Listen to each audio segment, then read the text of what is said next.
Hello, everyone. Welcome to our course, Green Economy from China's Stories. In the last lesson, we sorted out and explained how to understand the ecological and environmental issues, and found that the international community has gained some common understandings after arduous exploration. In fact, the developed countries have made some more detailed explorations in this regard. Please watch a video. EU pollution, recycling, and treatment actions. 欧盟委员会有关委员表示，恰当处理废旧电子器件对防止其危害来说非常重要，而系统化的收集则是专业回收金、银、铜及稀有金属的前提条件。目前，欧盟的废旧电子器件回收率为每人每年4000克，而欧盟的目标是到2020年将回收率提高到每人每年20千克，约占每年产生的废旧电子器件的85%。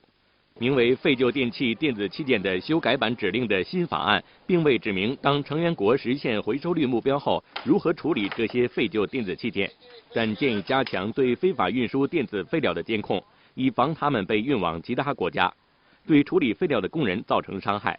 新法案规定，电子废料出口商必须出示证书，以证明这些废料将用于维修或再利用，而不是随意抛弃。We can learn something from the reflection of international community on how to deal with environmental issues. We must pay attention to it, learn from it, and apply it to Chinese practice.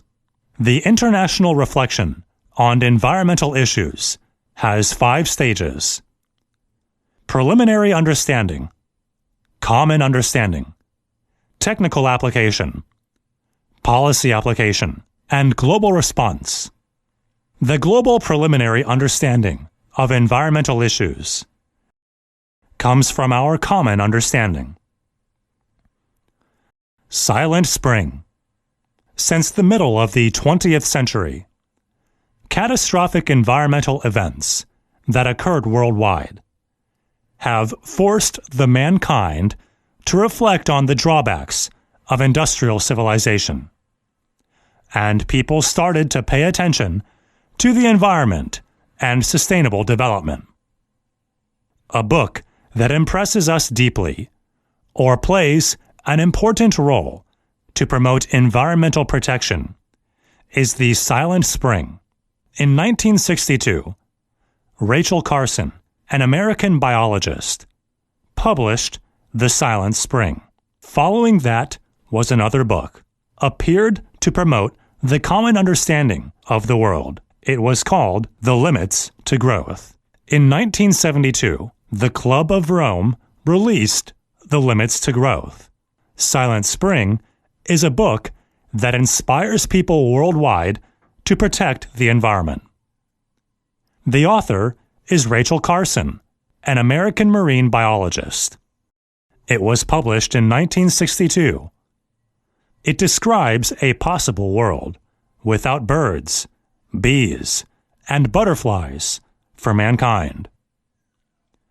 With various organizations established for environmental protection, the United Nations decided to hold the Conference on the Human Environment on June 12, 1972, in Stockholm, at which the Declaration on the Human Environment was signed, kicking off global environmental protection.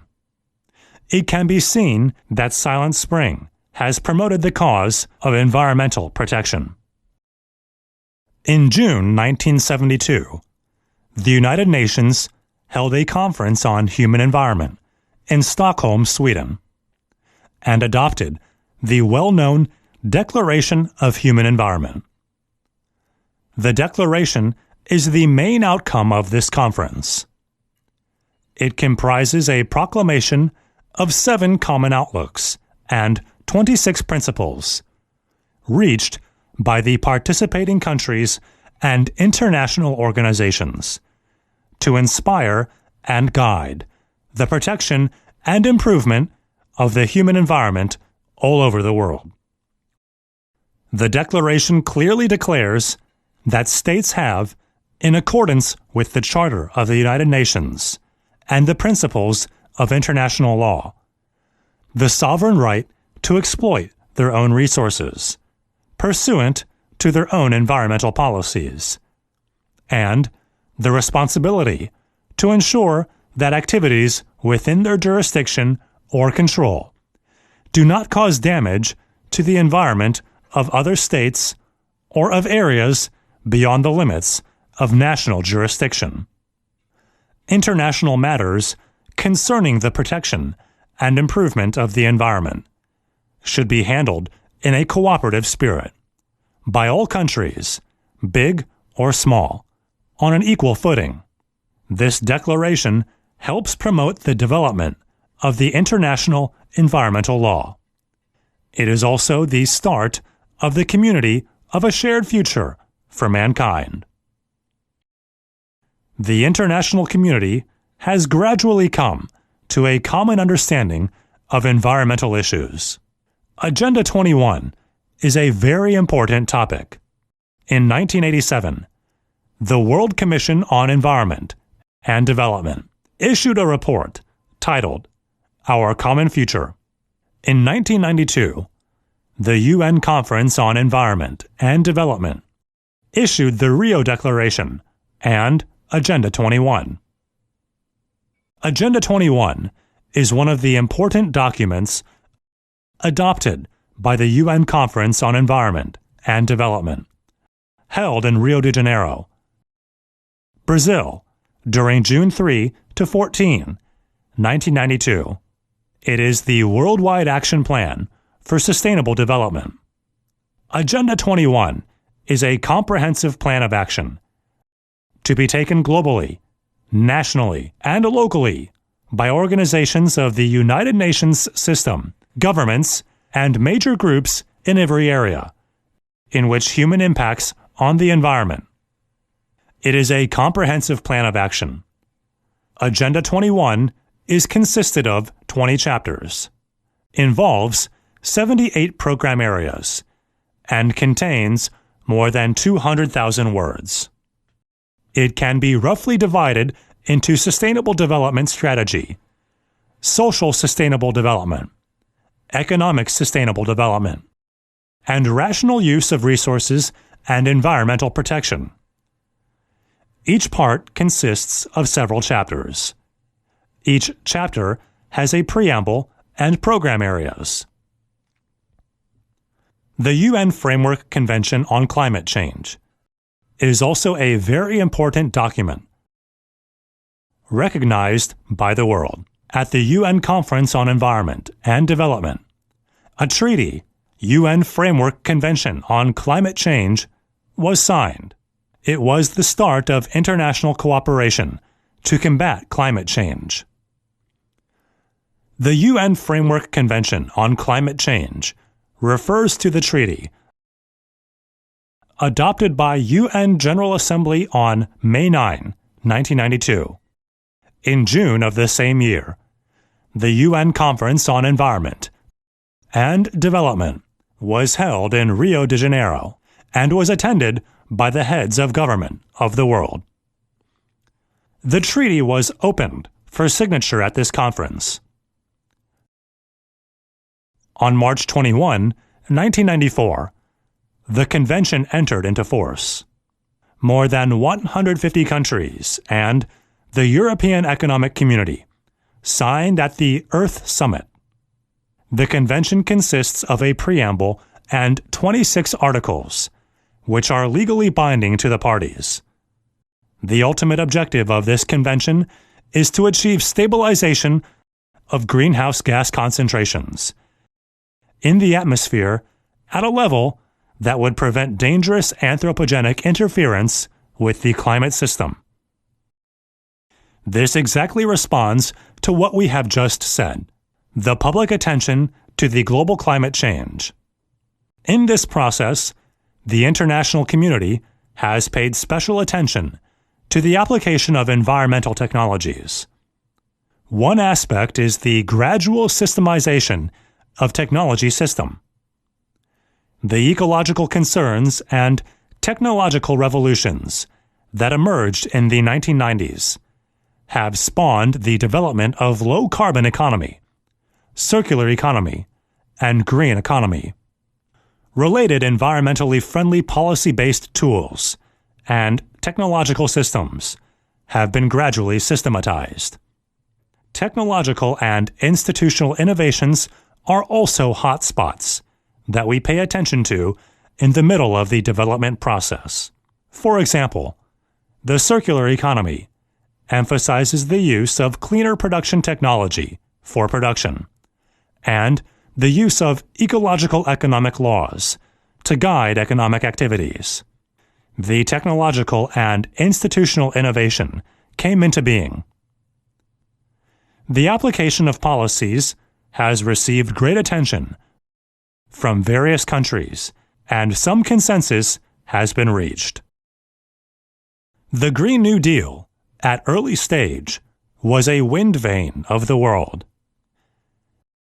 The new energy plan and financial crisis in early 21st century brewed the global Green New Deal revolution and accelerated the green development system. Policy-based tools and green investment have become important means of Green New Deal. The financial crisis has triggered the emergence of Green New Deal. And policy-based tools and green investment are placed at the top priorities of the system construction. For example, the right chart here evinces South Korea's green growth strategy, which is divided into 3 strategic goals and 10 strategic plans. Policies, regulations, markets, and institutional mechanisms are also important measures.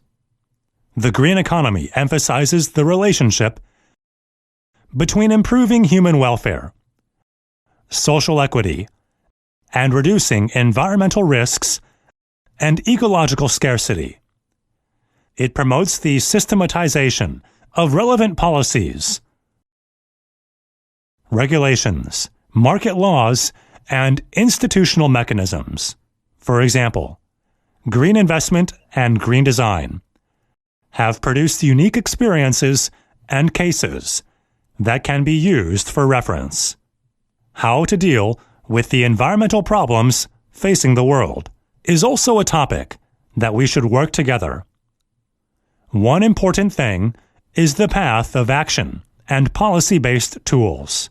For example, the low-carbon economy responds to the UN Framework Convention on Climate Change and the Kyoto Protocol regarding international climate cooperation and carbon reduction, and strengthens the mutual penetration of path of action and implementation of policy tools. Some countries have taken actions for the low-carbon economy. USA made a commitment to the reduction of low-carbon emission. EU has also made the same commitment. The United Kingdom made a legal budget. France has set conditional goals. It is undoubtedly that there are some changes to the USA's commitments, but a common path of action and policy-based tools are what we should pursue together. Low carbon and green development is also a common way for the world. Countries around the world begin to encourage and promote the green economy, circular economy, and low-carbon economy. Green and low-carbon development has become a worldwide trend of economic development and a new field of scientific and technological competition. For example, at the Rio +20 summit, held in Brazil in 2012, the outcome document of Future We Want was published. proposing that we should renew our commitment to sustainable development. And for our planet and for present and future generations, to ensuring the promotion of an economically, socially, and environmentally sustainable future. The Paris Agreement is an agreement adopted at the Paris Climate Change Conference on December 12, 2015, and signed in New York on April 22, 2016. This is a protocol dealing with climate change. The agreement makes arrangements for global action against climate change after 2020 that we should comply with. We have just made a summary of the experience and understandings about global climate change, and hope that the experience can be useful for protection of our ecological environment. Thank you. See you next time.